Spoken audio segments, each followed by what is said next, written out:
இப்பெல்லாம் 2 நாளைக்கு ஒரு தடவை நான் வீடு நம்ம இருக்கிறது திருப்பரங்குன்றம் தான். ஆ. திருப்பரங்குன்றம் பக்கத்துல. ம். அங்கேருந்து ஒரு 15 கிலோமீட்டர்னு வச்சுக்கலேன். ம். டக்குன்னு நினைக்கிறப்போ ஓடியாந்து ம். இங்கே இது ஒரு அப்பா வச்ச செடி தான். ஓகே. அவர் தான் தண்ணி விட்டுட்டு இருந்தார் ஒரு 5 வருஷத்துக்கு முன்னாடி வரைக்கும். ஆ. அதவே அந்த பூவே பிடுங்கி ஆ.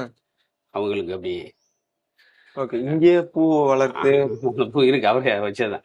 அது என்ன அப்பா பூ? வச்சது. ஆமா, நான் செடியா வச்சேன். அவர் தண்ணி ஊற்றி ரொம்ப நாள் பராமரிச்சுக்கிட்டு இருந்தாரு. ஆ.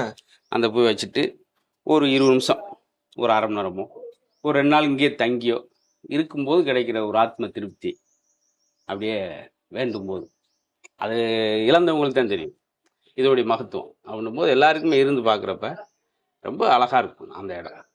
ஒரு 20 வருஷம் ஓடி ஓடி ம். களைச்சப்ப இன்னும் 40 வருஷம் ஆனாலும் இங்கே வந்து இருக்கும்போது தான் பெரிய ஒரு ஆத்ம திருப்தி.